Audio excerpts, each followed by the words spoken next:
todos, ¿cómo estáis? Mi nombre es Juan Jesús Vallejo, soy periodista, escritor y el director del programa Noche de Misterio en Caracol Radio. Era una leyenda, un comentario que había entre los habitantes de los Himalayas, la montaña más alta del planeta, la existencia de un homínido que ellos conocen por el nombre del Yeti. Nosotros los occidentales, como el abominable hombre de las nieves, un homínido de en torno a 2 metros 20 de altura. Y esta leyenda se empezó a convertir en una inquietante realidad cuando un alpinista en 1951, Eric Shipton, encontró en un glaciar en el Tíbet una huella de 29 centímetros de largo por 14 de ancho. Y esto no acabó ahí. El mismísimo Edmund Hillary, el primer occidental que sube a la cima del Everest, la montaña más alta del planeta, comenta cómo en un glaciar recogió también un mechón de pelo negro que él estaba convencido que pertenecía al Yeti. Los Sherpas que acompañaron a Hillary hasta la cima del Everest también comentaban haber visto al famoso abominable hombre de las nieves. Los científicos chinos, diferentes científicos que han investigado esto, están convencidos de que el Yeti es realmente un descendiente de un antiguo homínido que había en la zona, conocido por el nombre de Gigantopithecus. De ser una inquietante leyenda a una realidad que nos asombra. Pero si queréis saber sobre esto y mucho más de este tipo de seres, no os perdáis el último podcast de Noche de Misterio en Caracol Radio. Criaturas insólitas. Noche de Misterio. Juan Jesús Vallejo. Seres de leyenda que son capaces de vivir entre este y otro mundo, entre la realidad en la que vivimos y otra paralela que no entendemos, pero no por eso deja de estar ahí. Seres que han seguido investigadores, seres que han seguido científicos, seres cuyas pruebas de que existen están ahí, sin embargo son tan escurridizos que esto nos hace pensar que a lo mejor son capaces, como les decía hace unos segundos, de vivir entre este y otro mundo.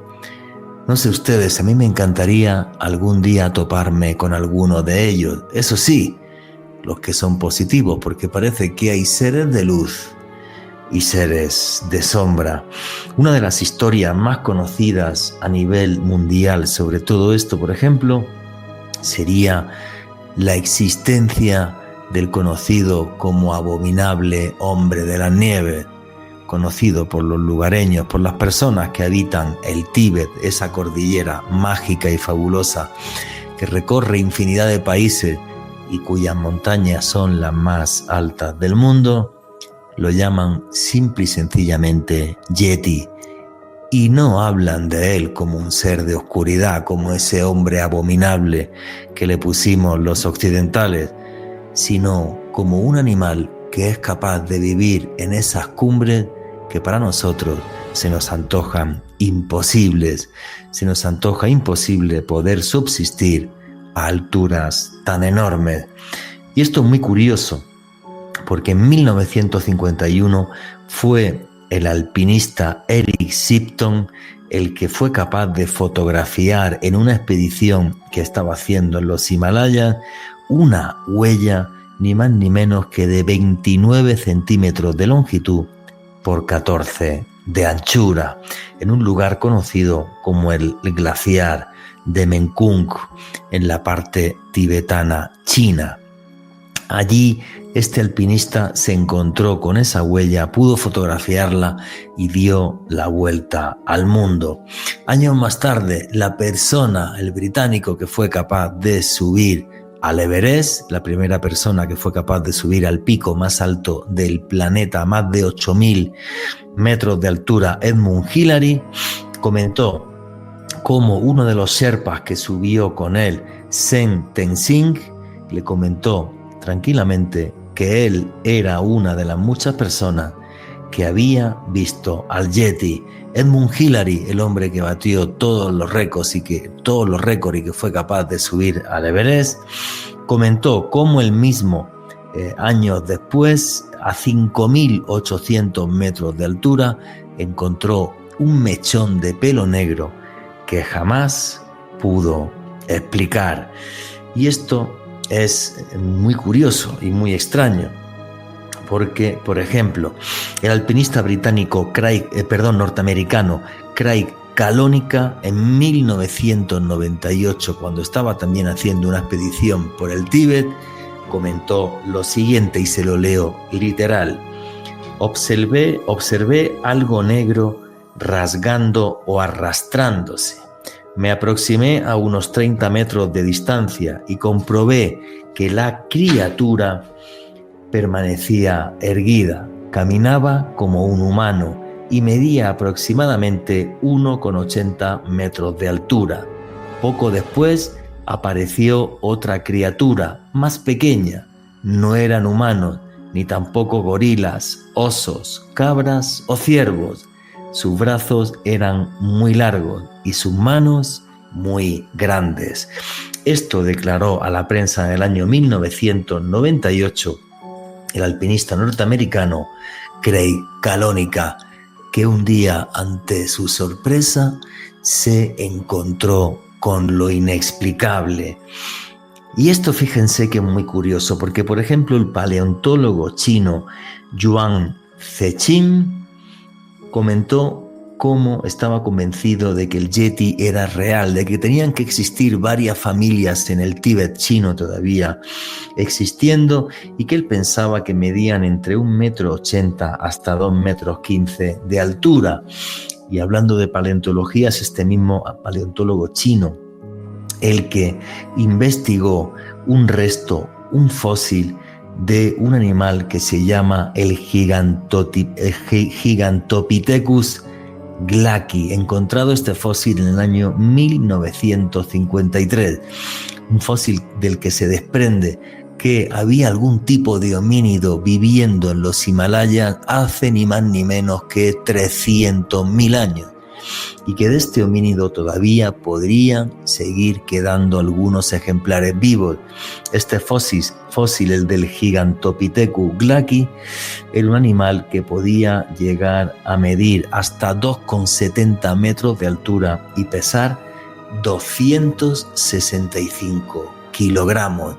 Escurridizo para la ciencia, sin embargo, real a través de esa huella, más de 200 avistamientos documentados por parte de alpinistas.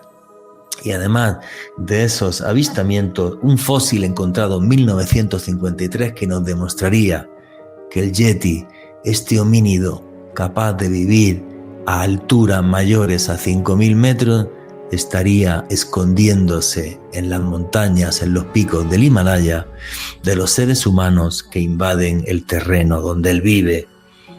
Pero es el Yeti un ser simple y sencillamente de este mundo, que ha sido incluso investigado científicamente a través de estos fósiles, o es algo distinto. Son como antiguos espíritus del Himalaya, capaces de aparecer y desaparecer. Así nos hablan del Yeti las tradiciones tibetanas, como si fuera un ser de entre este y otro mundo, capaz no solo de atravesar esas cordilleras de eterno hielo, blancas hasta el cielo donde se funde con el azul, o es algo distinto, es algo que no podemos entender, y por eso la ciencia no ha sido capaz de comprenderlo hasta el día de hoy. Los míticos Himalayas, donde para muchos existen portales que se abren hasta la puerta de otro mundo, donde viven seres como el Yeti que desafían nuestro entendimiento y la ciencia. Buenas noches, noctámbulos. Mi nombre es Juan Jesús Vallejo. Los que queráis seguirme en redes sociales, mi Twitter es @JuanGVallejo, Juan J. Vallejo, en Instagram y en Facebook, Juan Jesús Vallejo. Y esto es otro programa, otro podcast de Noche de Misterio. Y aquí lo que hacemos es periodismo de misterio. Nosotros os ponemos los hechos encima de la mesa y vosotros decidís qué hay detrás y qué no. Y aquí somos una gran familia, la familia del misterio, y por eso ya tenemos un numeral en Twitter que es Misterio Caracol. Repito, Misterio Caracol, ¿qué opináis de esos avistamientos, de esas fotografías de huella que hay del Yeti? ¿Es un ser normal, un ser que lleva ahí miles de años escondiéndose, o es algo más, un espíritu inaccesible para los hombres, capaz de cabalgar entre este y otro mundo? Sabéis que hago viajes de autor del 22 de marzo al 5 de abril del año 2026, 22 de marzo al 5 de abril, estaré haciendo un viaje de autor a Tailandia y Camboya, a seguir las huellas del budismo Theravada, el budismo más antiguo del mundo, para visitar lugares que son lugares de ensueño, parecen de otro mundo, como es por ejemplo el templo del Wat Arun, el templo del amanecer en Bangkok.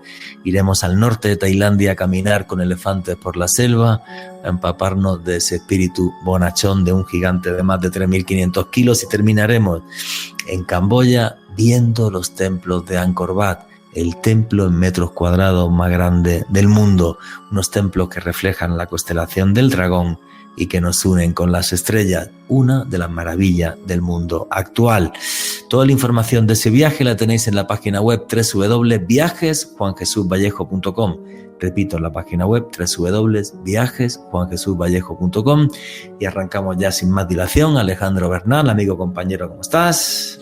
Un saludo para ti, Juanje, y para todos los oyentes que en este momento sintonizan la señal en vivo de Caracol Radio, y desde luego un abrazo enorme para todos quienes disfrutan de este contenido a través del canal de YouTube de Caracol Radio. Alejandro Bernal, si te digo de criaturas fantásticas o insólitas, ¿cuál es la primera que te viene a la mente? La mula errada, Juanje, uno de esos grandes mitos del centro de Bogotá. De hecho, tú y yo solíamos hacer un tour por la Candelaria donde contábamos aquella historia. Efectivamente, una mula que aparecía fantasmal y que asustaba a todos los habitantes del antiguo centro histórico de Bogotá. Bueno, vamos a hablar hoy de estas criaturas insólitas, extrañas, que viven entre este y otro mundo, y tenemos como siempre unos invitados de lujo: Esteban Cruz, Joana Arenas, y la entrevista con nuestros invitados arranca así. No sé si vienen de otro mundo, si son capaces de traspasar las fronteras del más allá, seres que se nos antojan imposibles y que sin embargo aparecen aquí, en nuestra realidad, en nuestra tierra, en nuestro planeta, y muchos de ellos nos aterran.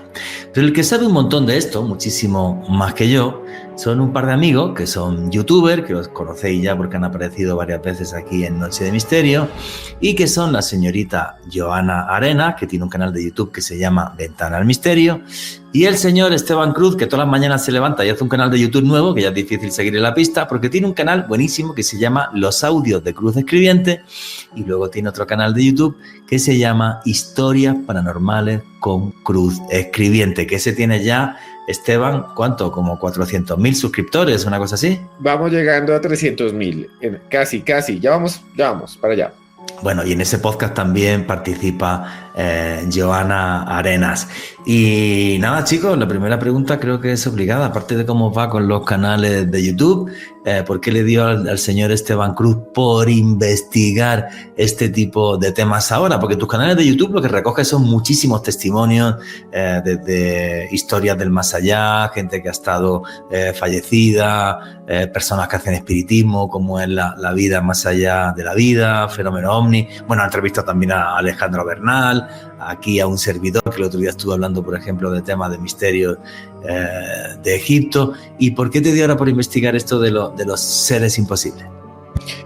Juanje, porque siempre me llamó la atención a mí, las criaturas de leyenda, ¿no? Los seres críptidos, en todas las culturas están, y nos ponen una gran pregunta, y esa pregunta es la misma que nos hacemos con los no humanos, con los objetos que aparecen en el cielo, una pregunta que tiene que ver con el fenómeno extraterrestre, con los supuestos seres también de otras galaxias, de otras dimensiones, y es que son seres que siempre han estado alrededor de todas las culturas, en todos los tiempos. Siempre ha habido seres mágicos, misteriosos, bestias, críptidos, y lo más interesante es que algunos son posibles. que algunos de ellos son posibles y que mucha gente afirma haberlos visto, y que hoy en día incluso hay personas que dicen que tienen fotografías, imágenes, sonidos de estos seres. Entonces, si podemos creer que nos visitan desde otros mundos, ¿por qué no creer que en nuestro mundo también haya otros seres que no conozcamos, que tal vez nos estén observando y que tal vez huyen de nosotros, o viven debajo del mar, o viven debajo de los ríos, o viven ocultos bajo las cuevas o en las selvas, ¿no? Y no solo eso, sino además que en diferentes momentos de la historia haya sucedido que hayan aparecido este tipo de seres y luego desaparezcan. Por eso te comentaba que creo que estoy convencido que a lo mejor son seres que son capaces de romper las fronteras de la realidad, que son parte de un multiverso que nosotros no somos capaces de ver, y ellos son viajeros de ese multiverso. Tú tienes un libro, Esteban Cruz, que se llama, corrígeme, el título es algo así como Vampiros, Payasos Asesinos, ¿sí? ¿Cómo era el título? Vampiros, caníbales y payasos asesinos, sí señor. Y ahí se encuentran algunos de esos seres. Eso es, y tú hablas de vampiros, y el tema de los vampiros, que la gente muchas veces piensa, no, pues el tema de los vampiros, pues se lo inventó Bram Stoker con Drácula, y cogió allí la vida de un noble rumano, y lo hizo vampiro y tal, pero no, en la Edad Media fue toda una epidemia en Europa. Hubo incluso un señor, un sacerdote, Agustín Calmet, que escribió un tratado sobre los vampiros. Hay cementerios enteros de vampiros, como por ejemplo Celikovice, que juraría que está, no sé, está en Polonia, juraría, Celikovice. La República Checa, está Celikovice. Hay diferentes cementerios con un montón de vampiros en Polonia, en Bulgaria, por ejemplo en Sozopol, en Celikovice, en la República Checa. Y es curioso porque, por ejemplo, cuando aparecieron hace unos años las famosas fotos de los vampiros polacos, claro, pues son muy espectaculares porque les ponían como guadañas en el cuello, de forma que si se levantaban después de muertos, pues se decapitaban. Recuerdo la historia de la tumba de Krivich el Encorvado, el vampiro de Sozopol, que fue estacado después de muerto y le dejaron una bolsa de cuero con 30 monedas de plata para que pagara allí su entrada al infierno. Las 30 monedas de Judas se las llevaba del miedo que les daban, porque estaban convencidos de que eran capaces de levantarse de su tumba y de venir del más allá. Y esto a la gente le puede parecer fantástico. Nos vamos a Haití con el tema de los zombies, ¿y qué es? Y era un mundo de leyenda, hasta que apareció un antropólogo, Wes David, que creo que Esteban Cruz le entrevistó una vez además, que es famoso por su libro La serpiente del arco iris, y este señor demostró que había un polvo, que era el polvo zombie, con un principio activo, que es una toxina que está en el pez diodón, que se llama tetrodontoxina, y efectivamente, gracias a ese veneno, los bokor, los sacerdotes, pues llevaban a la gente a un estado de catalepsia, de estar aparentemente muertos, los despertaban y luego los utilizaban como esclavos en las plantaciones de maíz. O sea, la historia de los zombies era real y es real, igual que esta de los vampiros, que Esteban también metió en este libro, Caníbales, Vampiros y Payasos Asesinos. Entonces, creo que es un desafío y que están ahí, pero lo que está muy callado, Joan Arenas, que me dé su opinión de todo esto que estoy diciendo. Juan Jesús, don Alejandro, Esteban, un placer siempre estar aquí con ustedes compartiendo estas charlas que nos apasionan tanto. Y es que sí, estoy de acuerdo con ustedes y creo además que hay algo que de pronto se nos olvida un poco, y es que hay muchos lugares en el mundo que nos falta explorar, ¿no? De ahí también surgen historias de seres fantásticos, de leyendas, y yo siempre digo, Juanje, que las leyendas existen porque existe una realidad detrás de ellas, ¿no? Que no es fantasía como muchos quisieran pensar o decir, sino que hay algo real. Hay un indicio de que existió una figura o un ser extraño o un ser que de pronto desconocemos. Solo imaginen ustedes esto. ¿Qué tan inmenso es el océano y cuántas criaturas o animales no hemos podido identificar allí, en la profundidad del mar? Se han descubierto en los últimos años muchísimos animales y muchísimos peces que si uno los ve, pues les parece incluso un monstruo, pero que en realidad es porque no se han podido explorar estos espacios, y eso también debería abrirnos un poco la mente a esas otras realidades, ¿no? A esas criaturas, a esas entidades que no hemos podido identificar, pero que, como tú decías inicialmente, conviven con nosotros. Me acuerdo, Juanje, del tema de los vampiros. No solamente les ponían esa guadaña, también les amarraban los pies y las manos con hierro para que no se pudieran levantar. Incluso los ataúdes tenían una especie de reja para que, si se llegaban a levantar, no pudieran salir de sus tumbas. Recuerden la famosa campanita que les ponían al lado a estas personas también, que si se llegaban a despertar, pues esa era la señal de que volvían a resurgir, ¿no? De que estaban vivos, y allí se alertaban quienes estaban alrededor o quienes podían escucharlos. La campana que se le ponía a los muertos, claro, por el tema de la catalepsia, porque la gente le daba catalepsia, estaban aparentemente muertos, los enterraban, y como a los 5, 10 o 8 o 7 años los sacaban y sacaban los restos, y aparecían los ataúdes con las marcas de las uñas por dentro. Y eso creó tal pánico que en muchos cementerios empezaron a poner esas campanas de muertos. Qué sabio lo que está diciendo Joan Arenas, porque, por ejemplo, si nos vamos al fondo del mar, ¿qué es lo que nos quedará por descubrir? Y es muy curioso, por ejemplo, la historia, que creo que alguna vez la hemos contado aquí, de un pez que es el celacanto. El celacanto supuestamente estaba desaparecido desde hace 66 millones de años, y en 1938 capturaron un ejemplar vivo en las costas de Sudáfrica. O sea, un auténtico dinosaurio marino que quedó aquí entre nosotros. ¿Y qué es lo que nos habrá en las fosas abisales? O sonidos inexplicables que se han grabado bajo el agua, el famoso sonido del blob hace unas décadas, que es algo que movió una cantidad inmensa de agua como si pasase una ballena hipergigante, pero a miles de metros de profundidad, y cosas así. Los kraken, que era un animal de la mitología nórdica, los calamares gigantes, y desde hace siglos ya está claro que los calamares gigantes, el Architeuthis, es una especie con más de 20 metros de longitud. Y es curioso porque muchas veces aparecen cachalotes, como ellos se pelean con los cachalotes porque los cachalotes se los quieren comer, y hay veces que han aparecido cachalotes con marcas enormes de las ventosas de los tentáculos, porque hasta ahora mismo se cree que más de 20 y pocos metros no pueden pasar, pero esas huellas de tentáculos nos harían pensar que puede haber algunos ejemplares de 30 o 40 metros de largo, o sea, realmente monstruos marinos.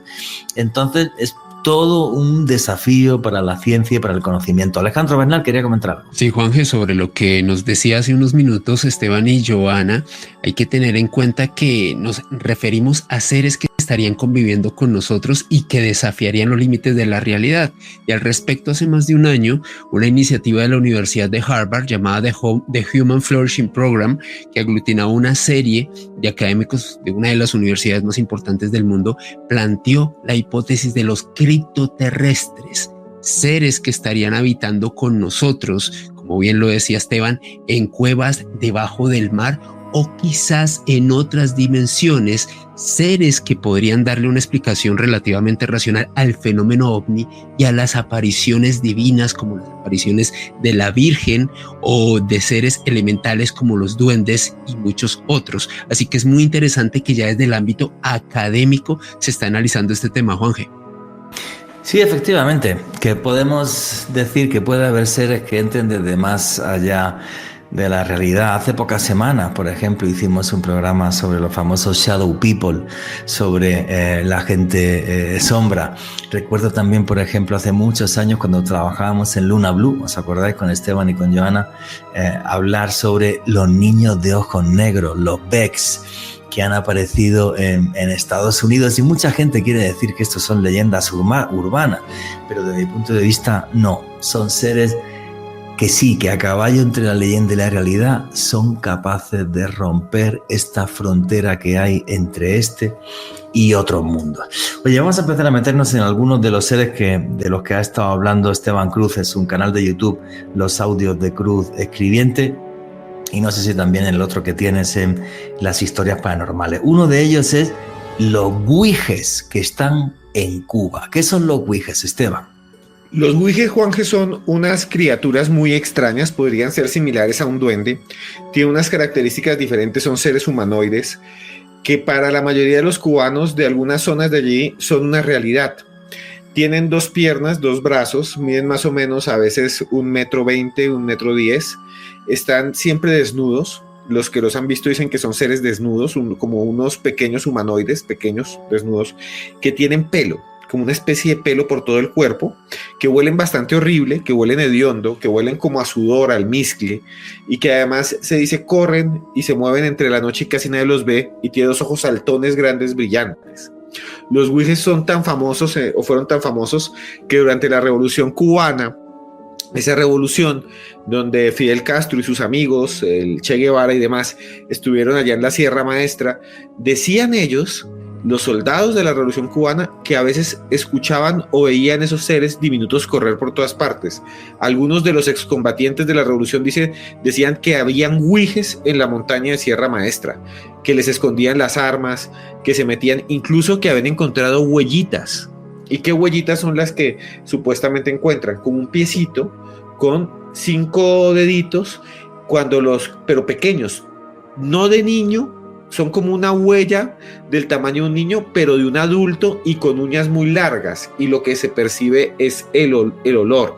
Pues bien, resulta que hace un tiempo los Ouijes se volvieron otra vez de moda, se pusieron de moda, porque en unas cuevas muy famosas, que son las cuevas de Bellamar, son un parque natural cubano, son unas cuevas casi nadie las conoce, son muy profundas. Incluso durante la colonia algunos españoles decían que ahí guardaban los tesoros los piratas, que se guardaron ahí una gran cantidad de oro y demás. Son cuevas que tienen estalagmitas y estalagmitas. Ahí fue un señor que se llama William. Él es un señor que vive allá en la zona de Matanzas, y él fue a la cueva de Bellamar y se tomó una foto, y fue un escándalo en Cuba y fue noticia en Cuba, porque en esa foto que se tomó hace apenas 2 años, en el año 2020, 10 años, perdón, en el año 2014, se ve en el fondo una criatura, el señor está de pie, con la mano, para los que los escuchan, imagínese usted de pie con la mano al lado, colocándola sobre una estalactita, y al fondo, detrás del hombro, surge como un rostro, como una cara, que tiene como nariz, se le alcanza a ver la nariz, incluso se le alcanza a ver los labios, y el pelo negro grande, la piel más oscura que la noche, como esa Shadow People, y los ojos amarillos brillantes, pero los ojos no están puestos como en los de un ser humano, están más bien puestos como los de una cabra, que son hacia los lados, y este señor dijo que había escuchado incluso cuando estaba dentro de la cueva ruidos de alguien que se movía, de algo que se movía de un lado para el otro, pero que él pensó que había sido un perro o había sido el viento. Pero entonces se dice que se tomó la foto de un Ouije, y para muchos cubanos que nos escuchan algunos, los Ouijes son reales, son criaturas chiquiticas que andan desnudas, muy oscuras, y que salen siempre en la noche y se mimetizan, ¿no?, con la oscuridad. Seres que se mimetizan con la oscuridad, seres que nos atormentan desde el más allá. Y la verdad que cuando me hablan de este tipo de seres, recuerdo también otro montón que viven en la oscuridad. Por ejemplo, aquí en la zona amazónica, aquí en Colombia, la famosa pata sola, que se aparece para confundir a la gente y que lo que va es dejando huellas para volvernos locos, y con un pie para un lado, otro pie para otro, de repente solamente un pie, criaturas que parece que viven en esta selva que nos acompaña. Noche de Misterio, Caracol Radio.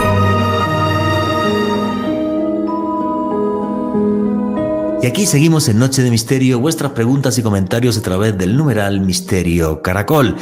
Y estábamos con nuestros invitados Esteban Cruz y Joana Arenas, y nos estaban hablando de los Ouijes, esos extraños seres que aparecen en Cuba. Y la entrevista con ellos continúa así. A ver, qué historia tan apasionante. Y lo que pienso cuando me describes estos Ouijes es que podría ser como un tipo de homínido pequeño.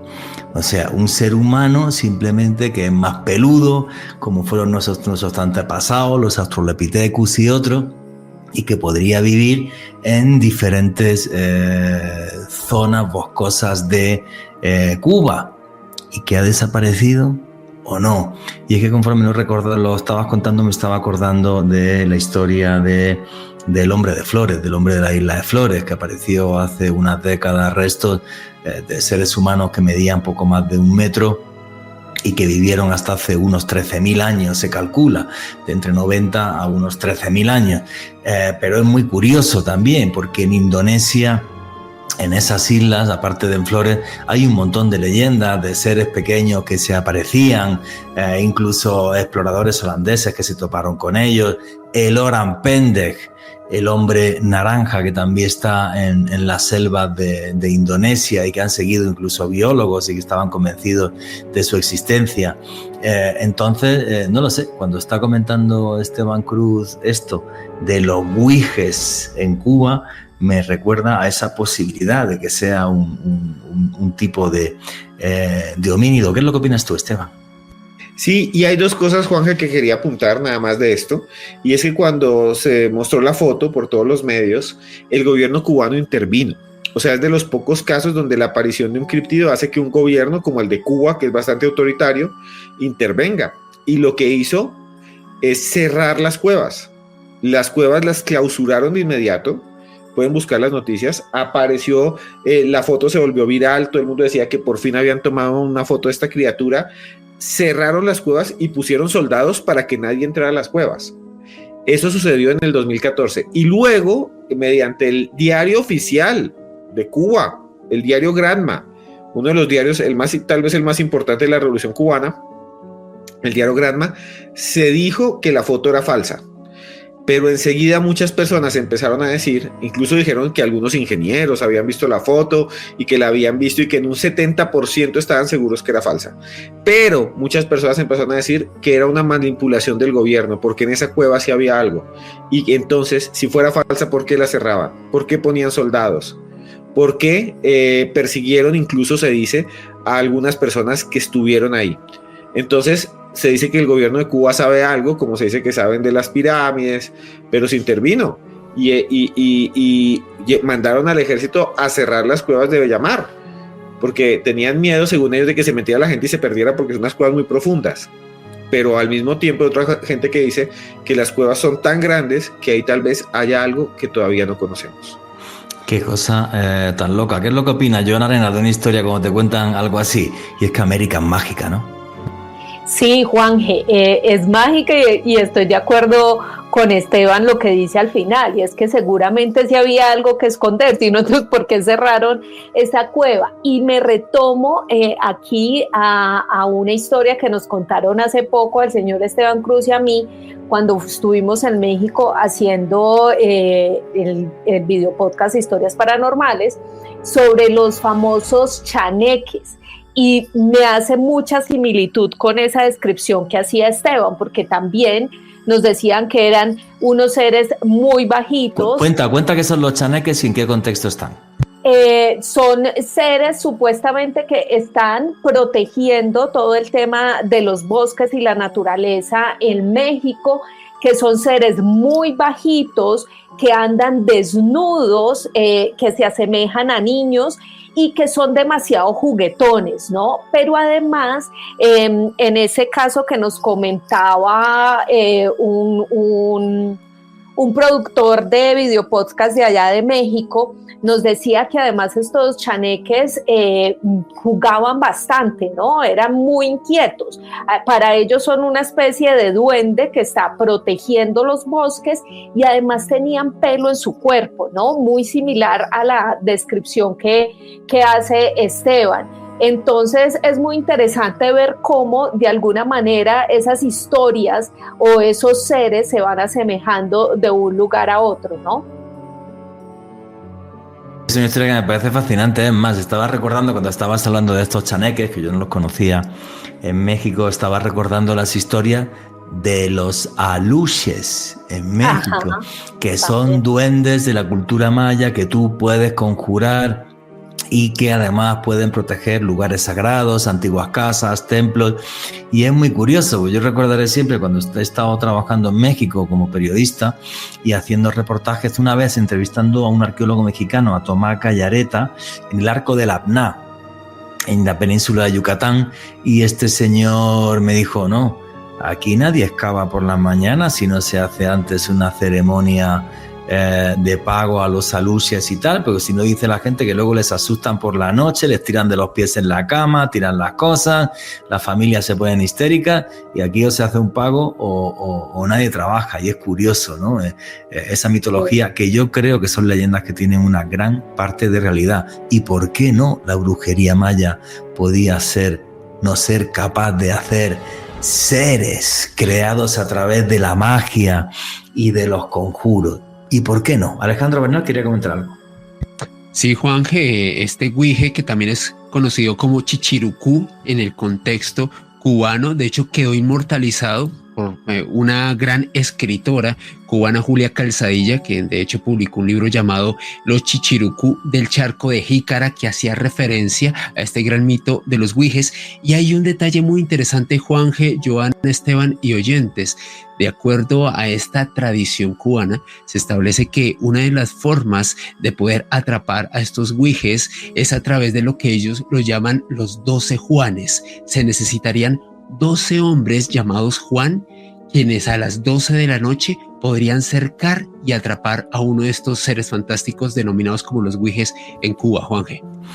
Oye, una pregunta, Esteban Cruz, tú eres un experto en brujería, que has sacado tienes varios libros de brujería, tienes tanto el libro negro de la brujería en Colombia, ahora sacaste un libro de brujería de todas las organizaciones criminales de América Latina, que es interesantísimo, y que también tenéis podcast aquí de esos 2 libros aquí en Noche de Misterio. ¿Por qué está tan asociada la brujería en cuanto se habla de este tipo de seres de leyenda, Esteban? De alguna manera, Juanje, los duendes para muchos, desde la hechicería, son una realidad, son espíritus que llaman elementales, y entonces, así como los brujos utilizan muchas veces a los santos, a los espíritus de la naturaleza, pues también los usan a ellos. Entonces hay brujos que, por ejemplo, dicen, yo voy a conjurar a un difunto, a un muerto, para que le haga daño a alguien. Otros, por ejemplo, dicen, voy a conjurar un duende. Y en muchos lugares de América Latina se conjuran los duendes para que protejan, por ejemplo, los duendes mineros en Perú y en Bolivia, los tíos de las minas, ¿no? Tan famosos, los demonios del socavón. Y también, por ejemplo, en el lago Titicaca, las sirenas que supuestamente viven en el lago Titicaca. Hace poco, la armada boliviana, Bolivia perdió el mar, pero sigue teniendo armada. Tienen barcos de la armada en el lago Titicaca, es el último lugar donde tienen ellos ahí barcos, y los oficiales de la armada estaban patrullando porque decían que habían visto sirenas. Entonces, claro, hay un montón de historias realmente alucinantes sobre eso, y muchas veces los brujos o las hechiceras o los nigromantes utilizan a los duendes también como una forma de alguna manera de invocar y de enviárselos a alguien, o para que los protejan y escondan cosas en las cárceles, sobre todo. No, y es curioso, te protegen del bien y te protegen también del mal, ¿no? Yo recuerdo cuando estuve en las minas de Potosí, en Bolivia, y antes de entrar haciéndole el ritual al supay, al demonio, en quechua. Y es que pues hacen una figura de barro a la que le ponen cera y demás, y le ponen ojos y le ponen manos, y hacen una figura antropomorfa que realmente es desagradable, que está a la entrada de la mina.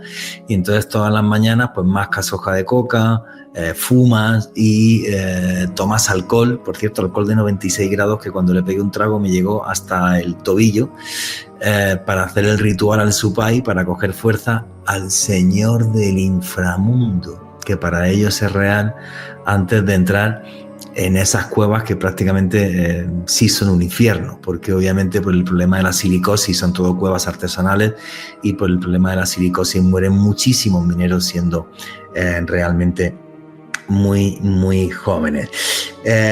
Vamos a seguir con este repaso de seres extraños e insólitos que hay por América. Joana Arenas, ¿qué es la jarjacha de Perú? Juanje, antes de entrar en este ser monstruoso de Perú, también quería ahí aportar algo un poco al tema de por qué la brujería de alguna manera relaciona a estos seres, ¿no? O los utiliza.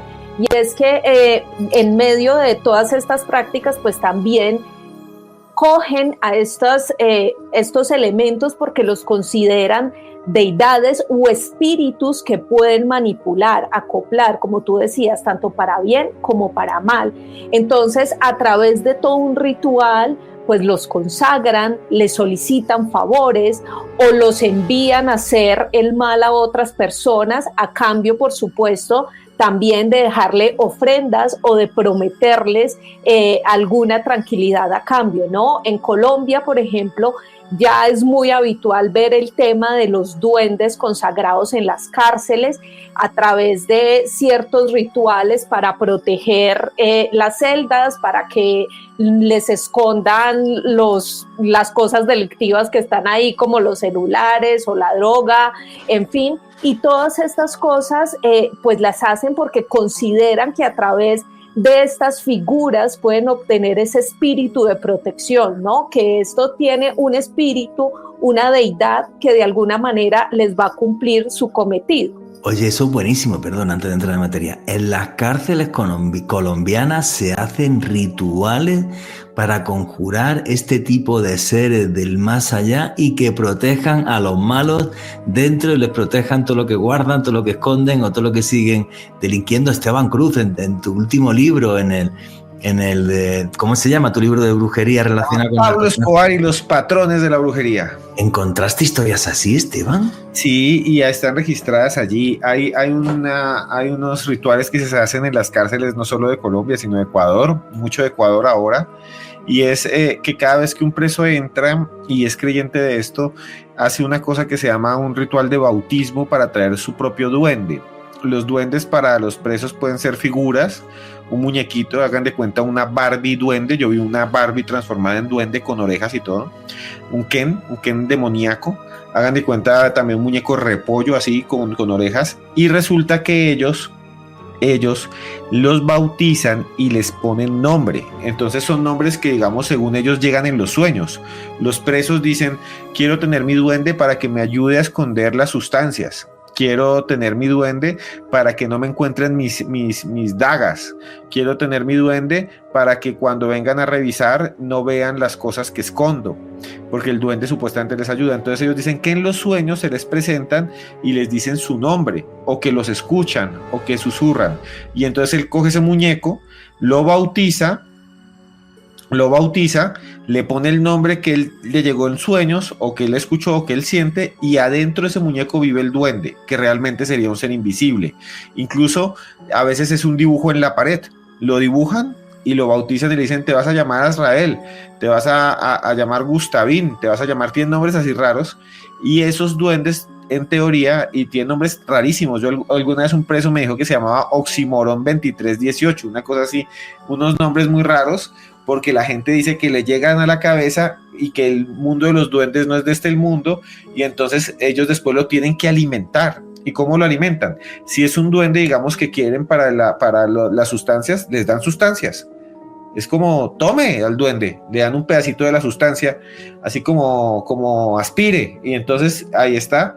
Y si no, también le colocan velas, y esto es lo más cruel: si son de sangre, ellos mismos se cortan con alfileres y les meten en la boquita de los muñecos en los alfileres, o lo pintan en la pared para que esos duendes los protejan, ¿no? Ellos creen que existen los duendes en las cárceles, y a cada rato ahora captura la policía y la guardia se los quita. Hay una historia, Juanje, para terminar, muy, muy famosa, de la cárcel de La Dorada Caldas. Allá se dice que tenían un muñeco. Yo entrevisté a un guardián del IMPEC, que es un guardián de cárcel, y él dice: ya nos cansamos de ese muñeco que tenían, supuestamente era un preso brujo, y entonces dijimos: ya no más, ya está perturbando el hombre a los demás, les da miedo a los otros presos. El tipo sacaba el muñeco y se lo mostraba a los demás, que tenía un espíritu, y los demás salían corriendo. Entonces los guardianes se lo quitaron, y el guardián me lo dijo, está por ahí la grabación, la tengo por allí. Y entonces lo guardaron en donde guardan todo lo que le decomisan a los presos, las armas, todo. Y entonces lo guardaron con candado. Y dice él que al otro día le dijo: oiga, la puerta está cerrada, pero no está el muñeco. ¿Dónde está el muñeco? Y que fueron a la celda del brujo, y el brujo se estaba riendo y estaba abrazando el muñeco, diciéndole: él vino solo por la noche. Entonces hay muchas historias de esas, y me la dice un guardia, está registrada, grabada. No. O sea, el tipo me imagino que se hizo chichi y popó encima. O sea, le quitan el muñeco y luego aparece otra vez con este señor brujo. Antes de meternos en lo de la jarjacha, le tengo que hacer otra pregunta a Esteban Cruz. ¿Por qué en América Latina tenemos esa mentalidad mágica que somos capaces ya no de ver seres de otro mundo, sino de crearlos y que nos acompañen? ¿Es por la cultura indígena? ¿Es por lo que vino de África? ¿Es por lo que vino de Europa? ¿Es por una mezcla de todo? ¿Es porque tenemos una idiosincrasia única? ¿Es porque en este continente hemos tenido siempre tanta violencia que por eso hemos creado un tipo de magia distinta a la de cualquier otro lugar del mundo? Yo creo que es una mezcla de todo. La brujería viene de Europa, pero también había la idea del chamanismo indígena y también habían las culturas africanas. Yo creo que todo se mezcla, pero entonces se usa aquí como un recurso, porque vivimos en unas sociedades muy desiguales, donde si no puedo ir donde el abogado, no tengo plata para el médico, no tengo como un psicólogo me gestione el duelo, no tengo como un psiquiatra me revise, pues tengo un brujo. Y el brujo es más accesible que cualquier sistema de salud. Y en cierto sentido, como antropólogo lo debo decir, los brujos ayudan hasta cierto punto a hacer esa catarsis necesaria de liberación de duelos y demás. Y claro, es más fácil hablar con un duende y tener un duende que me ayude en la cárcel que un abogado. Entonces yo creo que y además es menos diabólico, perdón los abogados, pero es menos diabólico tener un duende por la noche al que abrazar, al darle besitos, darle alfileres, darle alcohol, tome ron al duende, que tener ahí y no hay que pagarle, antes me ayuda, ¿no? Y tienes quizás hasta su labor patológica. Antes de la jarcacha esta, que no hay ninguna prisa, Joan Arenas, tú como colombiana y como periodista, ¿qué opinas de esto que dice Esteban Cruz? ¿Por qué tenemos esta idiosincrasia tan particular aquí en este país? Y luego la opinión de Alejo Bernal también. Juan, es que yo creo que tenemos un pensamiento mágico también debido a esas carencias sociales y económicas que tenemos. Y como muy bien decía Esteban, de alguna manera buscamos resolver nuestros problemas cotidianos a través de un poder superior, sea cual sea el poder superior. Por eso no solamente creemos en la Virgen de la Milagrosa o en subir Monserrate a pie y pagar la promesa, sino que también creemos en estos otros espíritus que nos pueden ayudar a precisamente completar esas necesidades que tenemos, esas carencias que tenemos, y le damos como ese poder a esa espiritualidad, sea la que sea, para que nos cubran esas necesidades. Creo que es un pensamiento mágico que pues no solamente lo tenemos aquí, es alrededor del mundo, pero esas carencias hacen que crezca también ese pensamiento mágico. Pero fíjate, yo creo que es un pensamiento mágico que sí es muy particular de acá, de América Latina, ¿vale? Porque en España, obvio, hay brujería, y en Europa, y en África, pero lo de aquí es muy particular, porque en este continente creo que todo es muy emocional. Aquí tú amas a alguien y quieres que de estar todo el día en la cama, dale que te pego. Lo odias y ya lo quieres matar. Aquí no hay término medio para nada. Para nada. Y yo no sé si es por eso, ¿no? Porque se vive en la pobreza, luego puedes ser rico, o sea, todo es más impredecible para el día de mañana. Y entonces eso nos lleva a un estado de ánimo, aparte de la violencia, donde dices, Dios mío, necesito algo que me saque de esta realidad, la magia. Me aferro a cualquier cosa. Claro, o sea, necesito algo que me saque de esta realidad o me vuelvo loco, porque es súper violenta, súper compleja. Entonces, claro, yo lo entiendo perfectamente. Alejandro Bernal, ¿qué opinas de esto? Pues es que, Juanje, yo creo que nosotros los latinoamericanos somos muy emocionales y esa emocionalidad hace que nosotros demos como hechos absolutamente verídicos ese tipo de manifestaciones. Yo creo que no miento aquí por los presentes, ni por Esteban ni por Joana, incluyéndome desde luego a mí. Yo desde niño escucho historias de duendes, de brujas que estuvieron molestando a tíos míos, de manifestaciones extrañas, y mi madre y mis familiares me lo contaban con absoluta naturalidad, como si yo te contara a ti, Juan Jesús Vallejo, es que hace unos minutos fui al banco. Así, me lo contaban con absoluta tranquilidad, y creo que los tres que estamos aquí, muchas de las personas que seamos latinos que estamos escuchando el podcast en este momento, lo damos por sentado. Y yo creo que hay otro elemento muy importante, como decía el gran Nobel colombiano Gabriel García Márquez, no se hubiese podido crear el realismo mágico en otro lugar del mundo si no fuese en Latinoamérica, o sea, es parte de nosotros.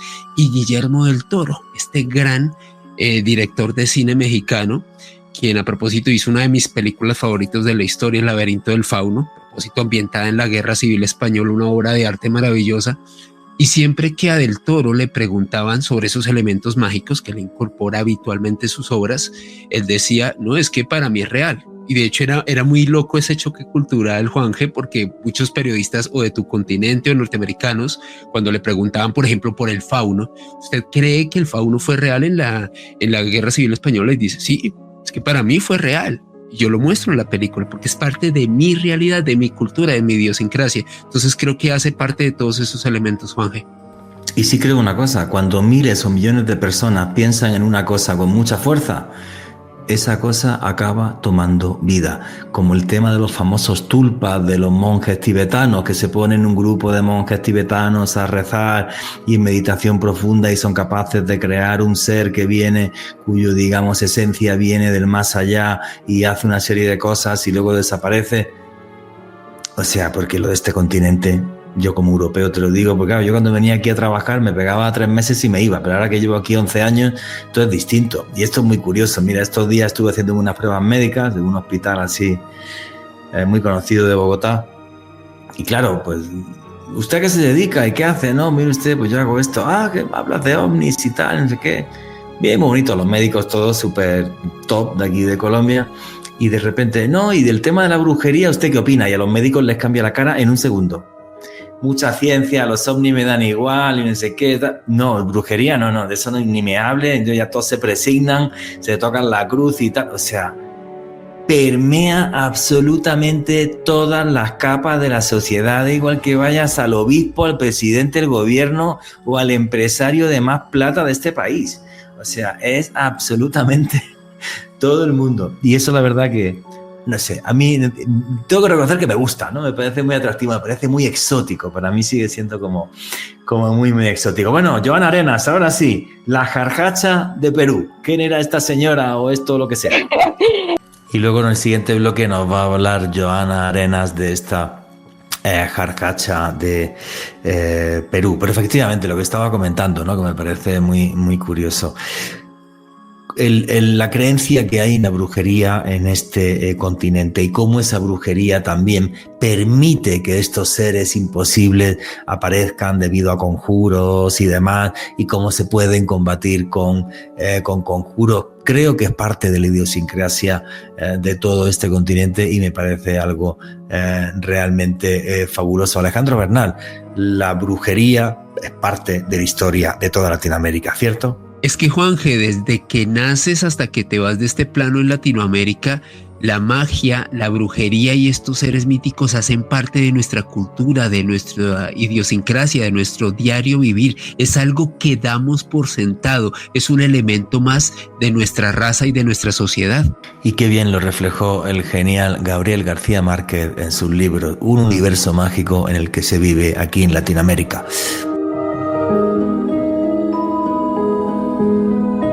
Y aquí seguimos en Noche de Misterio, vuestras preguntas y comentarios a través del numeral Misterio Caracol. Y nos iba a hablar Joana Arenas sobre la jarjacha. Y la entrevista con nuestros invitados continúa así. Es un ser monstruoso, Juanje, que para muchos es también denominado el demonio de los Andes, y es una criatura. Imagínense ustedes más o menos una especie de llama con 2 cabezas y que además anda solamente en 2 patas.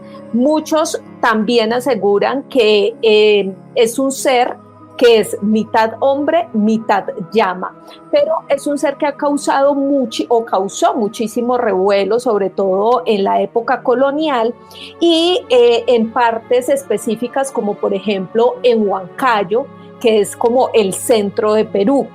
Y esto más adelante les voy a contar una noticia que me parece bien chistosa respecto a esto. El caso es que la jarjacha se le denominó así por el sonido que ésta emite cuando está cerca de sus víctimas, ¿no? Entonces, por eso la mencionaron así. Es un sonido gutural que aterroriza a cualquiera y así empezaron a denominarla. Pero ¿de dónde sale este ser mitológico, este ser de leyenda? Resulta que en la época de la colonia se hablaba de los famosos pecados capitales, ¿no? Y uno de estos, pues, era el incesto. Y quienes supuestamente cometían este grave delito, este grave pecado, pues se transformaban en esa jarjacha, ¿no? En un ser absolutamente terrorífico, en un verdadero monstruo. Y muchos también lo asociaron a los sacerdotes, a los curas de la época, que alcanzaban a tener romances que las personas conocían y en especie de maldición pues se convertían en ese ser monstruoso.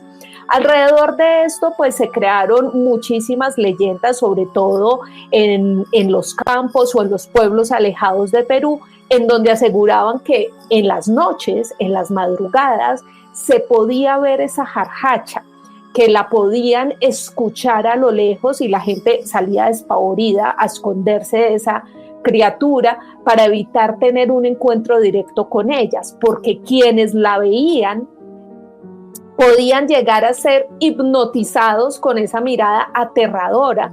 Pero no solo esto, si se acercaban demasiado podían terminar pues falleciendo, muriendo, y de una manera tan trágica que además esta jarjacha hipnotizaba a las personas, las atacaba y lo primero que hacía era devorar todo su cerebro. Entonces imagínense ustedes todo este compuesto y toda esta leyenda de una maldición que alguien por cometer ese incesto pues se convierte en este ser monstruoso y termina además no solamente acabando con la vida de las personas, sino consumiendo todo su cerebro. O sea, ¿pero que te comía la cabeza? O sí, ¿no? O sea, te arrancaba el cráneo y se lo comía. Exactamente, esa era como la primera manera de atacar. Te hipnotiza y luego te consume toda tu cabeza. La verdad que en el folclore y en las leyendas peruanas hay unas historias que alucino. Yo no había escuchado esto de la jarjacha, me lo imagino de una forma terrible, o sea, una llama de 2 cabezas y que anda solo en 2 patas y que básicamente es un demonio viviente capaz de atacarte por la noche, que básicamente es un ser humano condenado a la eternidad a vagar así porque cometió incesto. Y no sé, ¿no? Me parece fascinante, porque luego en México, en Perú tienes, por ejemplo, en la selva otra historia que es la de los pistacos, que cortaban cabezas y te sacaban la grasa para curar enfermedades, que esto parecía una leyenda, entre comillas, porque hace un par de décadas aparecieron unos pistacos reales en la selva peruana que se habían matado a no se sabe ni cuánta gente, y además le sacaban la grasa humana y la vendían. Entonces a mí esto de las jarjachas me parece un ser realmente muy, muy, muy terrorífico, sacado del más allá para aterrorizar a la gente. Y eso sí, aquí se ve como un castigo divino por hacer las cosas que uno no tiene que hacer. ¿Eso es muy común aquí en América Latina, Esteban, este tipo de historia? ¿O esto es muy de esta zona del Perú y esto de las jarjachas es algo como muy, muy específico? Sí, la jarjacha es muy rara, Juanje, es muy, muy extraña. Es porque de alguna manera refleja la violación de las normas sociales. Y se le dice jarjacha, y eso es interesante, por el sonido que produce. Entonces la gente dice que cuando está durmiendo en el altiplano, en los pueblos de Perú, y la jarjacha se acerca, se escucha un sonido por la noche que es jar, jar, jar, jar. Y dicen, está la jarjacha. Y la jarjacha muchas veces la ven como una alpaca, o como una llama, un guanaco, un camélido, y lanudo, y cuando se dan cuenta, la ven, dicen, ay, vean, esta es una alpaca, y cuando la ven, tiene cara humana. Es una alpaca que tiene nariz, cara, incluso algunos tienen barba, ojos amarillos y las orejas hacia arriba. Se dice que esta ataca a la gente y la muerde y la golpea y le puede hacer un montón de daños, y que la jarjacha se produce por el incesto, y el que nace del incesto es como un hombre lobo que ha condenado a ser jarjacha. Otros dicen, y esta es la parte más loca, que la jarjacha es el producto de un híbrido, de un ser humano que copuló con una hembra alpaca que quedó fecundada, y esa alpaca con genes humanos fue parida, nacida, y entonces cuando nació era un macho, y le dicen el demonio de los Andes porque es mitad humano, mitad camélido, mitad llama, y que no puede hablar y porque tiene esos dientes y hace solo jar, y por eso le llaman jarjacha. Entonces esas son las dos teorías. Es realmente horrendo, el demonio de los Andes. No, es terrorífico, ¿no? Y siempre ha habido leyendas también de gente que tenía temas de zoofilia con las llamas y tal, y de que de ahí venía la sífilis, que es falso, completamente falso. La sífilis venía de Europa, no es americana. O sea, es como un animal, el pobre, como un poco condenado. Joan Arenas. Sí, Juanje, y es también esta historia sobre todo nos muestra cómo las leyendas, sobre todo en este continente, tratan como de alguna manera poner en el lado correcto a las personas, ¿no? Entonces, en este caso, pues quien comete este delito, quien comete este pecado, está condenado a esa maldición de ser jarjacha, ¿no? Y creo que en el folclore colombiano es muy habitual encontrarse esas historias que de alguna manera lo que buscan es remendar a los borrachos, a los que cometen pecado, a los hombres mujeriegos, casi todos como con una lección de vida, por decirlo de alguna manera. Pero miren, esa jarjacha además también tiene también su contra, ¿no? Muchos dicen que si usted tiene un crucifijo o que si usted ataca a esta jarjacha con un elemento metálico, pues de esta manera pues puede combatirla y evitar sobre todo que lo hipnotice, porque es el primer paso para esta jarjacha, pues atacar a las personas.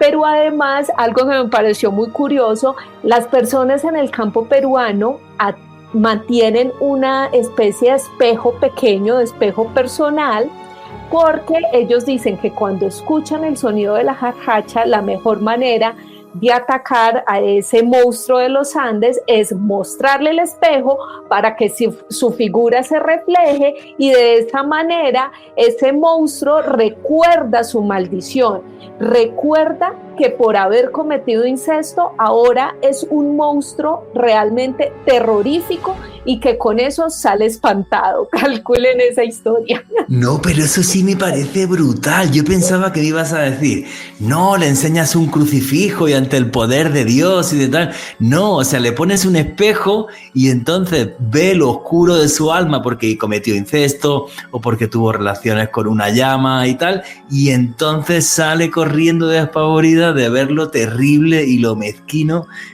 que puede llegar a ser. Nunca había escuchado una historia así de compleja.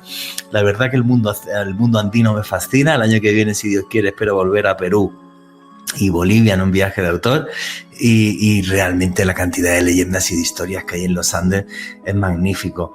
Hay un pueblo... Dime. Perdón, pero miren, es tanta la creencia en este monstruo de los Andes que a inicios de este año en Huancayo, que es la capital de la región de Junín, donde se crea, digamos, que esta leyenda, a inicio de año un TikToker se disfrazó de llama. El tipo se llama Freezer, es un TikToker muy famoso de la región, se disfrazó de llama y salió en las noches a tratar de asustar a la gente y pues la broma salió muy mal porque las personas de ese pueblo creían efectivamente que era la jarjacha y lo atacaron con palos y le dio una paliza tremenda porque creían efectivamente que la leyenda había resurgido en esa localidad. Es que hay muchos youtubers, Dios me perdone, pero que no son muy inteligentes. Y aquí los 4 que estamos somos youtubers, pero Dios santo, o sea, ¿a quién se te ocurre en una zona rural ponerte a jugar con creencias que para ellos son totalmente absolutamente reales? Ojo, porque quizás aquí hay una realidad que todavía no comprendemos.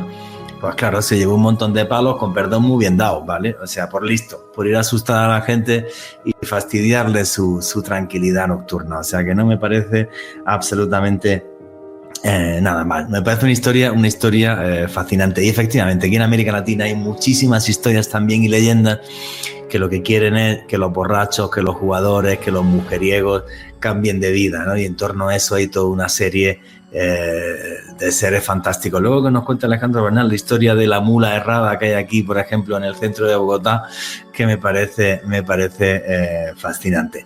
Alejandro Bernal, ya que te mencioné, ¿qué son los, a ver si lo digo bien, tlahuelpuchis mexicanos.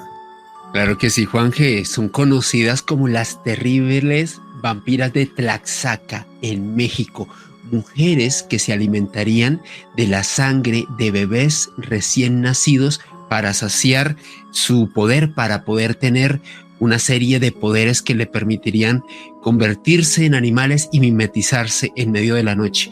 Algo muy curioso de las tlahuelpuchis, Juanje, es que es un mito que incluso antecede a la llegada de los españoles. De acuerdo a algunos investigadores mexicanos, ya había creencia dentro de las culturas aborígenes mexicanas en estos seres, en estas mujeres vampiresas que, de acuerdo a la tradición local, comenzarían a desarrollar este tipo de habilidades, dones o poderes después de su primera menstruación. A partir de este proceso natural, estas mujeres, que de acuerdo a este contexto local tendrían una bendición, un don de los dioses, comenzarían a perfeccionar estas habilidades, no solamente para mimetizarse en la oscuridad, para convertirse en niebla y para incluso tener un don que podría ser muy similar al que tendrían los nahuales, el de convertirse en animales. En la lengua local, tlahuelpuchi significa sahumador luminoso y haría referencia a varias de estos dones y de estas facultades que tendrían estos seres espectrales. Algo muy curioso, Juanje, es que de acuerdo a las investigaciones que se han hecho, se comenta que estas tlahuelpuchis actuarían principalmente después de las 4 de la madrugada, siempre en ese periodo de tiempo, y normalmente sus víctimas favoritas serían estos bebés que se encuentran en las cunas. De acuerdo a esta tradición local, cuando estas tlahuelpuchis irrumpen en los cuartos de estos neonatos, tienen dos opciones: beber toda su sangre y de esa manera llevarse la vida de estos infantes, o ser repelidas a través de una serie de contras o incluso ser descubiertas in situ por los padres. De hecho, hay algo muy curioso sobre estas tlahuelpuchis, Juanje, Esteban y Joana, y es que se comenta que si un padre o un familiar encuentra una de estas tlahuelpuchis intentando beber la sangre de un bebé, esto es un síntoma de buena suerte, es decir, encontrarla in situ y evitar que consuma todo el líquido vital de los infantes haría que esta persona tuviese una buena suerte por un tiempo prolongado. Algo muy curioso dentro de todo esto, Juan, es que también se han desarrollado contras, una forma de repeler a estas tlahuelpuchis, según esta tradición de Tlaxaca. Una forma de repelerlas es hacer un típico collar de ajo, que creo que esto también está muy emparetado con el mito rumano de los vampiros o los estrigoi de Europa del Este, y también rociar cebolla en la habitación del neonato, principalmente en la cuna, porque de acuerdo a las investigaciones, estos olores harían que las tlahuelpuchis no detectaran la sangre del bebé y de esa manera evitar que los ataque. Dentro de esta investigación, Juanje, un detalle muy interesante es que el último ataque de tlahuelpuchis y una mujer que habría sido ejecutada por haber tenido estas facultades se produjo en el año 1973, hace 52 años, Juanje. Ayer mismo, el último caso de tlahuelpuchis, de una mujer que fue ejecutada por hacer este tipo de actividades en Tlaxaca, en México. No obstante, al día de hoy, en pleno siglo XXI, en el año 2025, se siguen comentando de no solamente avistamientos de estos extraños seres, sino se tiene como una especie de advertencia dentro de estos pobladores de Tlaxaca de que nunca descuiden a los bebés en horas de las madrugadas, porque una de estas tlahuelpuchis podría llevarse la vida de sus infantes.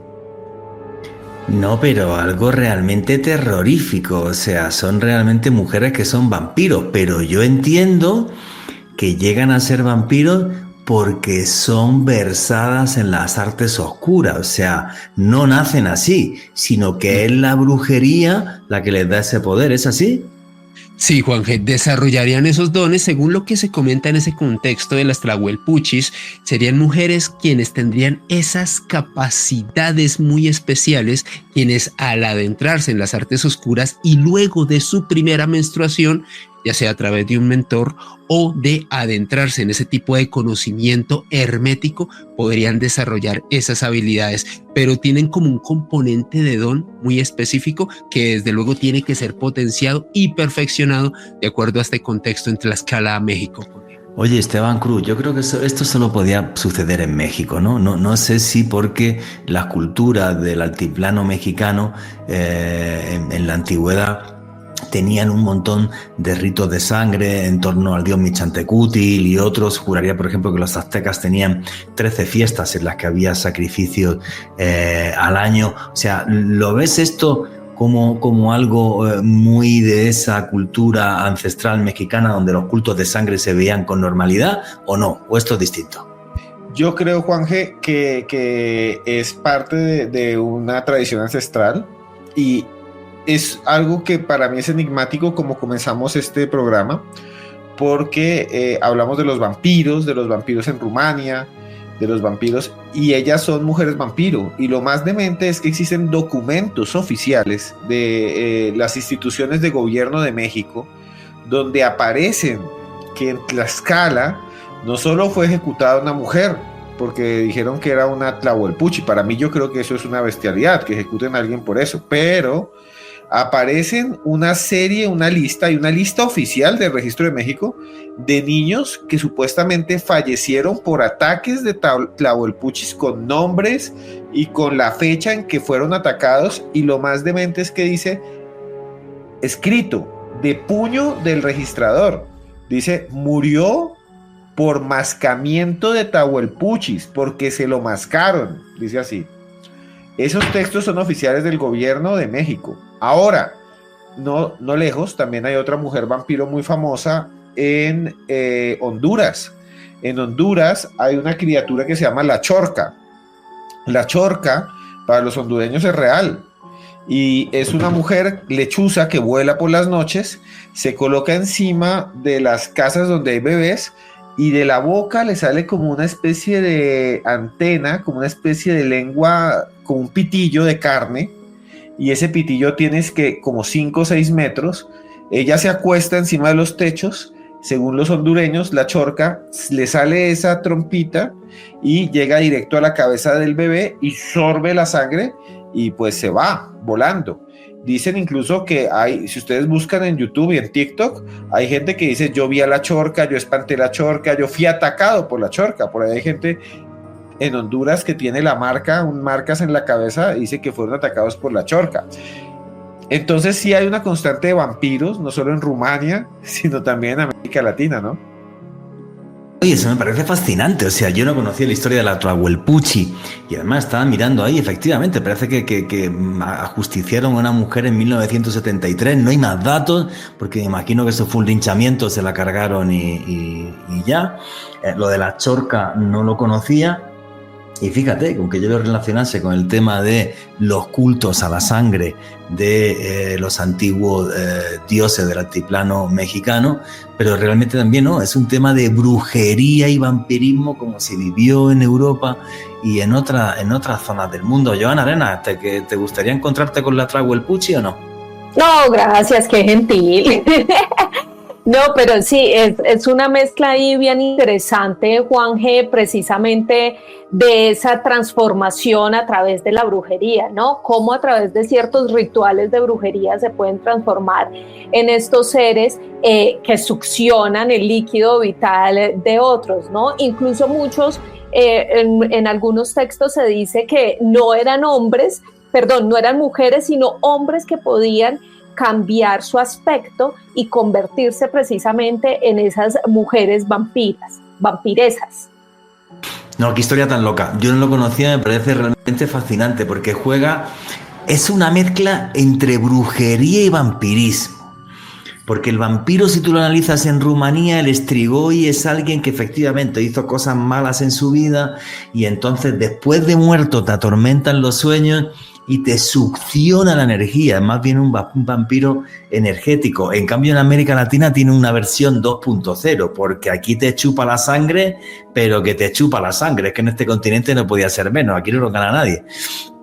Entonces te chupa la sangre, en este caso de la chorca de Honduras, parece ser que es un ser así, ¿no? Que nace vampiro y que son vampiros, pero la Trahuelpuchi no, a través de la magia adquiere el poder de la sangre que le da luego poderes para poder hacer otras cosas. Creo que también el tema de los rituales de sangre es que es algo que ha perseguido absolutamente todas las culturas del planeta, y se hacían rituales de sangre en Oriente Medio, y se hacían en Europa, y se hacían en Asia, y entonces creo que bueno, ¿no? O sea, los dioses que pedían sangre en la antigüedad es también algo que es típico nuestro.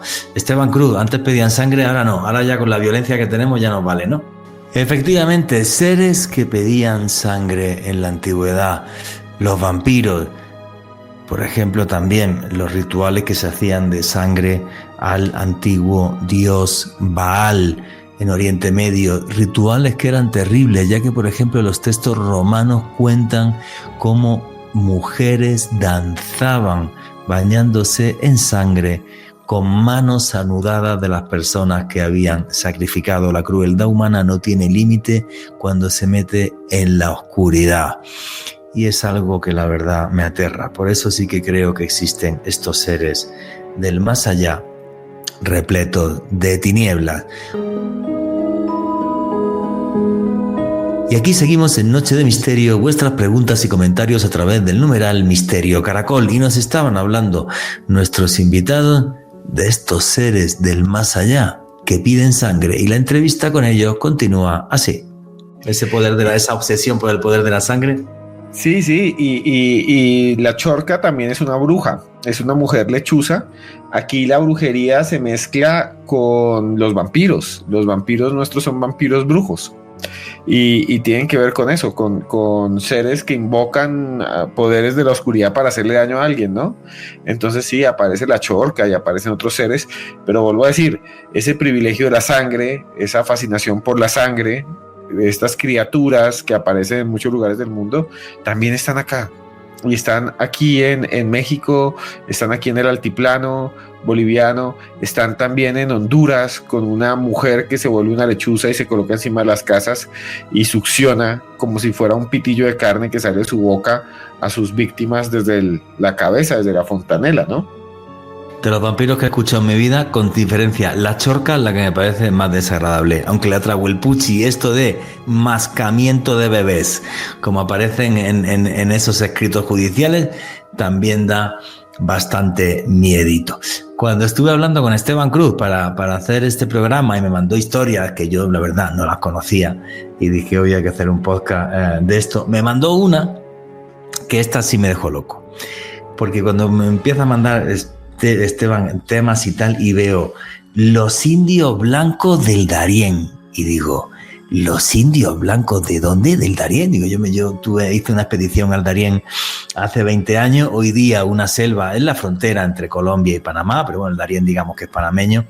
Es hoy día una zona, por desgracia, muy famosa porque llegan infinidad de inmigrantes hasta aquí, hasta Colombia, que vienen de Haití, de otros lugares del mundo, de Venezuela y demás, de otros lugares de América, perdón, y luego atraviesan la selva del Darién para meterse en Canadá. Es una selva muy, muy dura, muy rompepiernas, porque es muy rocosa. Yo la andé durante 7 días entre ríos y caminando, y es una selva muy, muy dura. Y resulta que hay un caballero que se llama Richard Marx, que era un aventurero que en el año 1924 llega desde Nueva York hasta Panamá. Era un tipo que había sido explorador en países como China, Mongolia, y este señor tuvo un encuentro en el Darién y luego escribió un libro que se llamó Los indios blancos del Darién. Y es que resulta que este señor, en una expedición buscando lugares donde poder plantar caucho en 1923,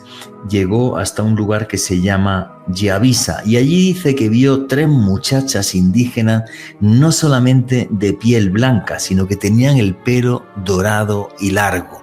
En palabras suyas, él decía que parecía como si fueran noruegas, que eran guapísimas, divinas, y que incluso pudo hablar con ellas.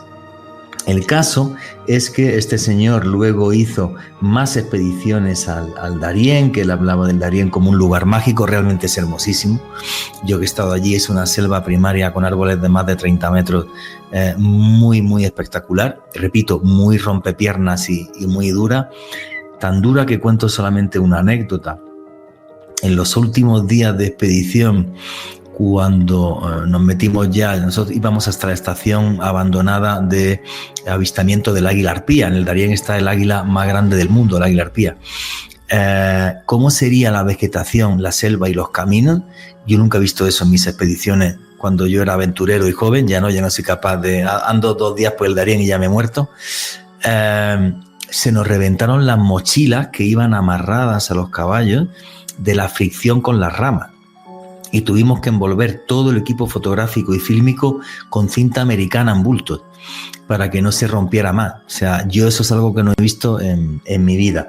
Pues este señor estuvo varias veces más obsesionado con que las tribus de la región de Tules y demás podían ser la reminiscencia de una antigua civilización tipo la Atlántida o Lemuria. Este hombre, que posiblemente tenía una mentalidad un poco fantástica, pero que sin embargo yo sí creo que se encontró con esas 3 Indias. Yo sí lo veo más que factible, y ahora voy a decir por qué. No solo retrató esa América mágica que todavía podemos ver en diferentes zonas de la selva, sino que además investigar la selva es algo tremendamente complejo, porque cuando llegan los españoles y todos los conquistadores acá, más del 80% del continente fallece por el choque bacteriológico.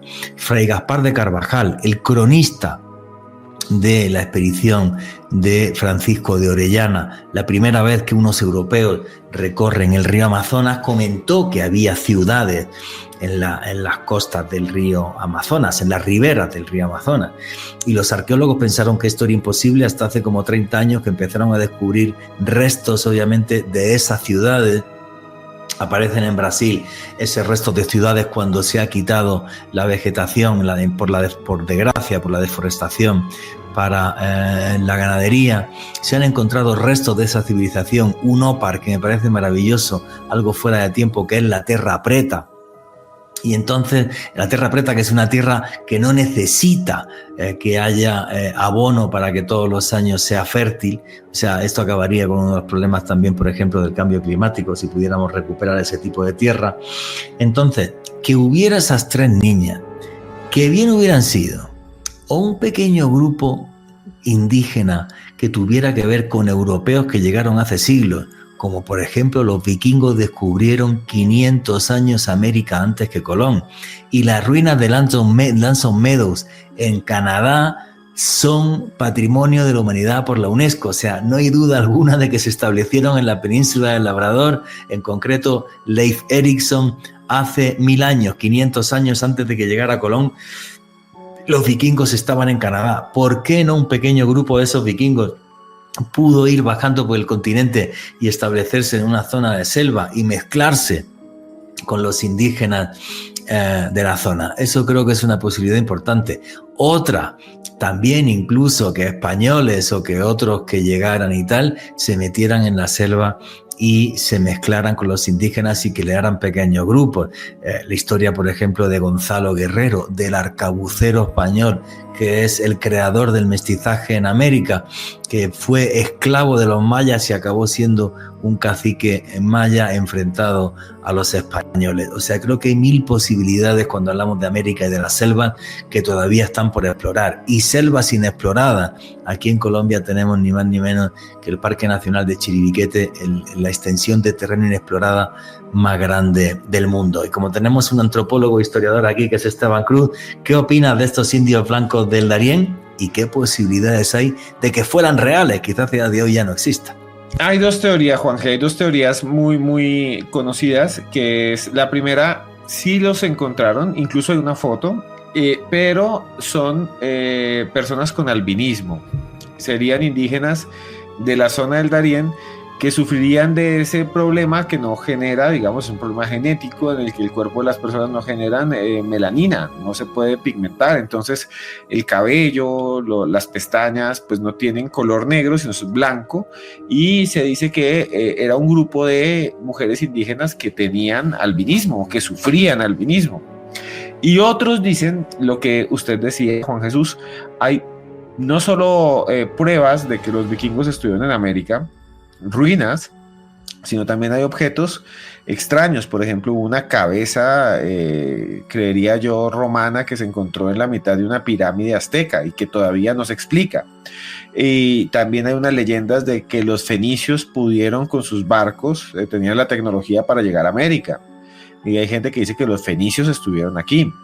Incluso hubo 2 arqueólogos un poco aventureros que decían que en el lago Titicaca había pruebas de contacto también europeo. Incluso se hablaba de que era la Atlántida, que la Atlántida estaba en el Titicaca. Lo que yo creo realmente es que algo o había alguien en el Darién que todavía no sabemos muy bien quién es, porque imagínese que cuando yo estaba haciendo entrevistas para mi último libro, que se llama Pablo Escobar y los patrones de la brujería, entrevisté a grupo de migrantes, ya casi no hay migrantes, pero había gente, pasaron 100,000 personas en algún momento, más de 100,000 personas en un año, por la selva, por las trochas, y algunos de ellos decían que vieron, sin leer el texto, sin saber leyendas, decían que, por ejemplo, cuando iban caminando veían gente que los miraba desde los árboles, y que algunos de ellos eran blancos con cabello dorado. ¡Qué loco! Entonces sí, y ellos lo dicen, hay TikToks de gente que me encontré con los hombres, con los vikingos del Darién. Entonces, pues es una selva todavía que tiene muchas zonas sin explorar. Y si supimos que vinieron, sabemos que los vikingos estuvieron acá, pues se pudieron haber desviado un poquito y pudieron haber llegado a algún grupo y pudieron haber todavía sobrevivir en la selva. No está mal, aislados, como hay grupos aislados todavía en la selva, de personas que tal vez están ahí, comunidades pequeñas, hace miles de años que no tienen contacto, que podrían ser, ¿no?, descendientes de noruegos o de fenicios, ¿por qué no? Sí, claro, efectivamente, que hubieran estado aquí los fenicios, que eran unos grandes navegantes. Bueno, el tema de los vikingos es una cosa que no tiene discusión arqueológica alguna. ¿Y por qué no? Algún tipo de otro pueblo europeo. La cabeza a la que hacía referencia Esteban Cruz es la cabeza de Tecasix Calixtlahuaca, que es que el nombre se las trae. Y efectivamente, en 1933, en una pirámide, en concreto en el Valle de Toluca, en México, se encontró una cabeza que es de manufactura romana, una cabeza de terracota y tal, y que no tenemos absolutamente ni idea de cómo llegó hasta ahí. Y es que muchas veces pensamos que los pueblos primitivos no se movían, que eran completamente estáticos, pero no, ¿qué va? Se metían unos viajes y eran capaces de llegar hasta los sitios más aislados del mundo. Como llegaron a la isla de Pascua, no una etnia, sino 2 tribus distintas, y acabaron conviviendo allí, acabaron matándose y acabaron comiéndose los unos a los otros. Efectivamente, y es el lugar más difícil de encontrar del planeta, a 2.300 kilómetros de las Marquesas y a 3.000 kilómetros de la costa americana, un sitio rodeado de miles y miles de kilómetros cuadrados de mar. Esteban Cruz. Sí, y efectivamente, Juanje, me acuerdo ahorita de un historiador, para que vean que esto no es cuestión de alguien loquito que está por ahí con el pelo parado diciendo aliens o algo así. Hay un historiador muy famoso, italiano, que además es matemático, Lucio Russo. Es muy famoso, es profesor de la Universidad de Roma Tor Vergata. Es un señor muy famoso, y él dice que en sus estudios ha encontrado pruebas que los fenicios sí estuvieron en América. Y él dice que los fenicios vinieron a América, incluso dice que hay unas coordenadas en el mapa del mundo de Ptolomeo que de alguna manera indican que ya se conocía la existencia, por lo menos, de las Antillas.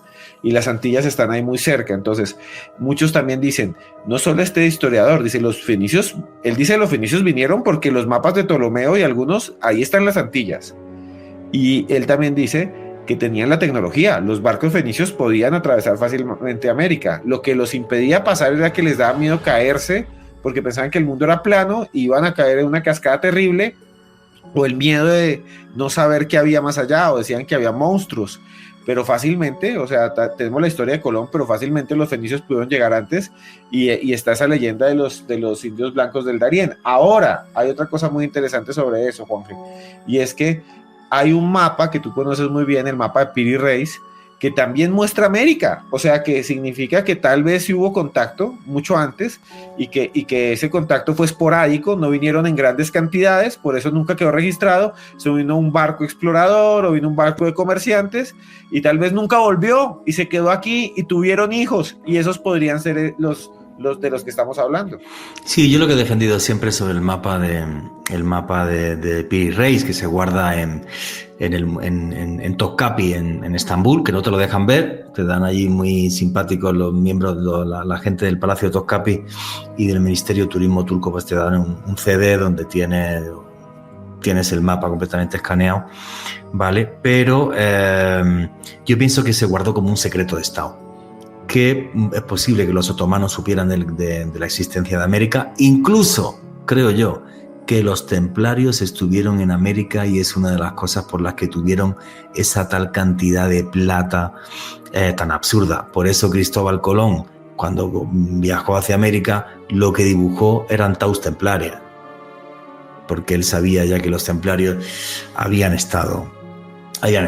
Entonces creo que se guardó como un secreto de Estado y no se comunicó. Y luego, sí es verdad, aunque tú verás los insultos que me van a caer aquí en YouTube, pero en 1492, cuando Colón llegó a América, efectivamente, ese fue el comienzo de una serie de guerras, historias y todo lo que queramos, pero a partir de 1492 el mundo se hizo global, porque por primera vez en la historia los seres humanos tuvieron conciencia de lo grande que era el mundo y de que existían los continentes y de cómo era nuestro planeta. Y luego Juan Sebastián Elcano, cuando le dio la vuelta al mundo, viajando siempre hacia el este, lo demostró. Pero en fin, una historia que me parece fascinante.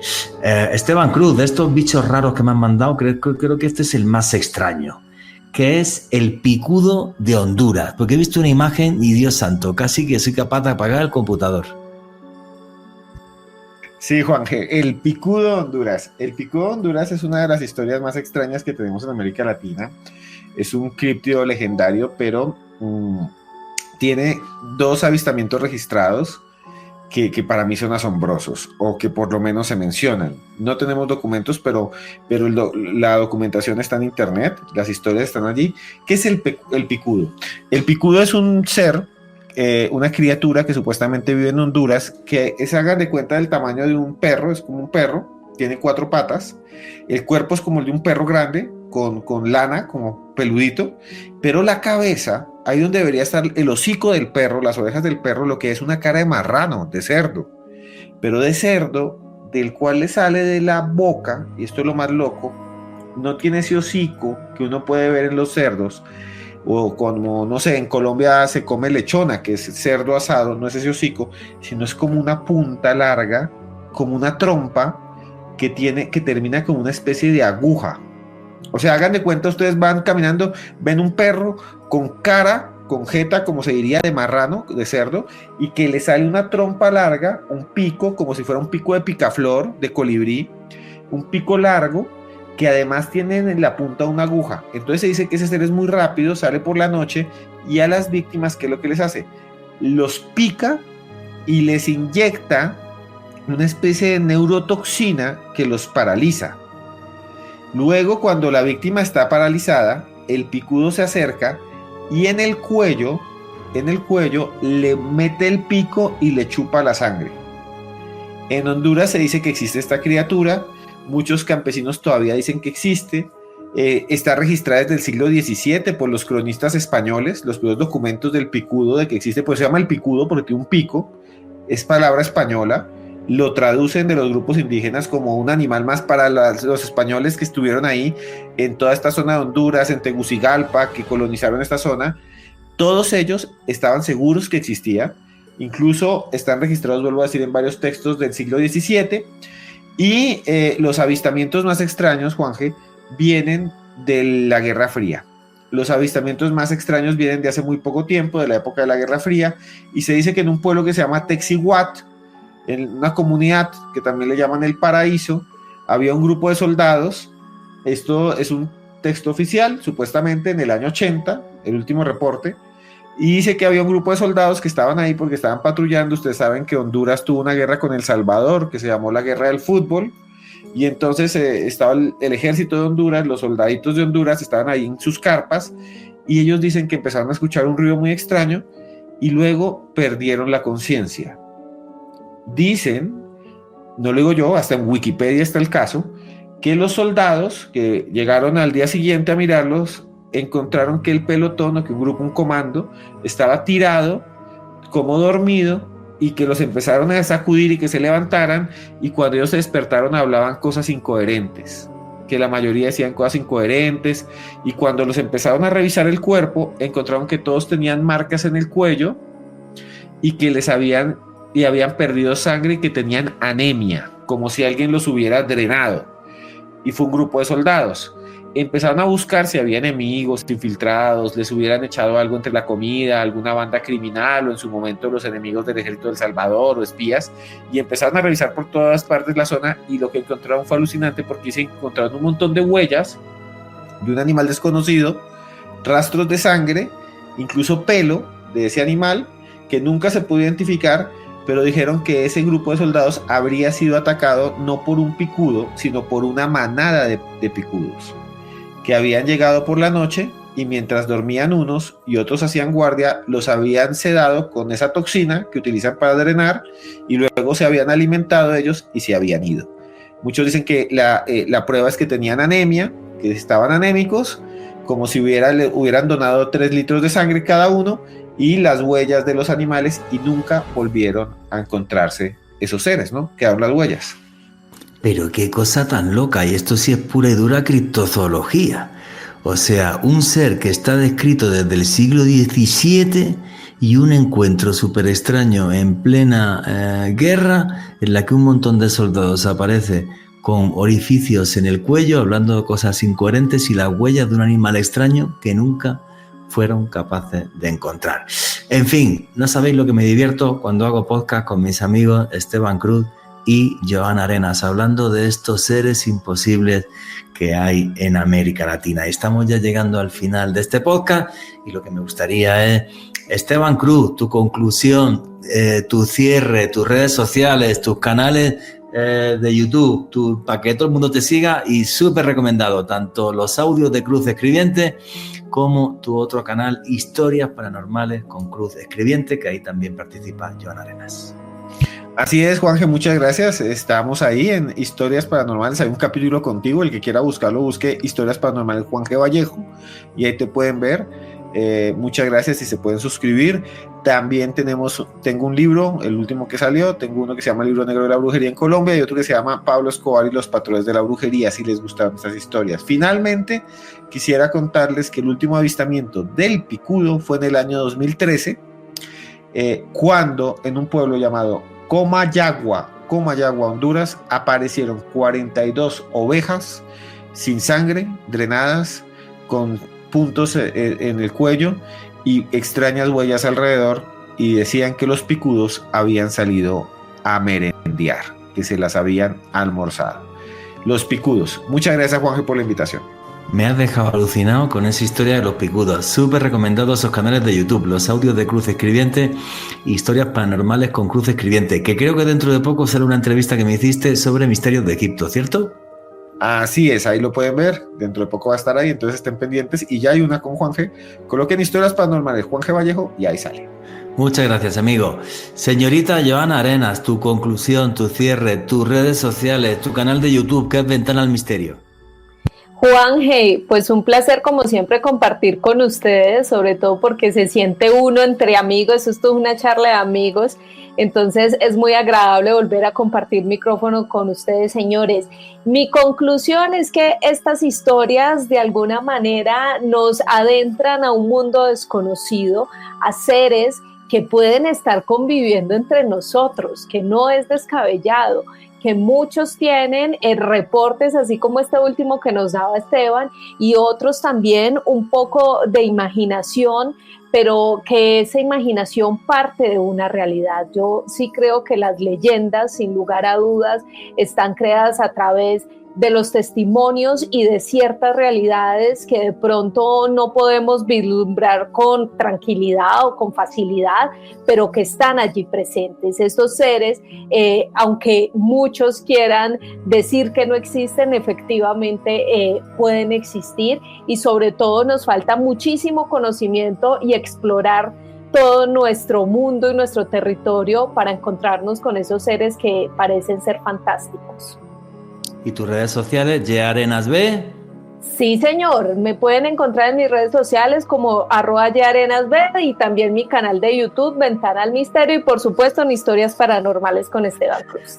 Pues mis hermanitos Esteban Cruz y Joana Arenas, que he compartido micrófonos con vosotros cientos, si no miles de veces, de cuando trabajábamos en Luna Blue, que todavía hay gente que recuerda aquel mítico programa de radio que hicimos aquí en la radio colombiana. Me alegra ver vuestro éxito en YouTube y sé que vais a tener muchos más, y yo estaré ahí también para echaros una mano. Un fuerte abrazo y hasta dentro de otro ratito que os molestaré. Un abrazo, Juanje, Alejo, gracias por la invitación. Qué bien me lo paso siempre que estamos con Esteban Cruz y con Joana Arenas. Alejandro Bernal, tu conclusión y tu cierre, amigo. Fantástico compartir con auténticos referentes del periodismo de misterio como Esteban Cruz y Joana Arenas, y a mí me pueden seguir en redes sociales, en Instagram y TikTok en @alebernalpress con @S. Y yo lo que creo es que esos seres de leyenda sí son reales. Son viajeros entre esta y otras realidades, y los hay de luz y los hay de sombra. Péguense siempre a la luz, porque las sombras siempre estarán al acecho. Y nunca olviden que vivimos en un mundo mágico porque está repleto de misterio.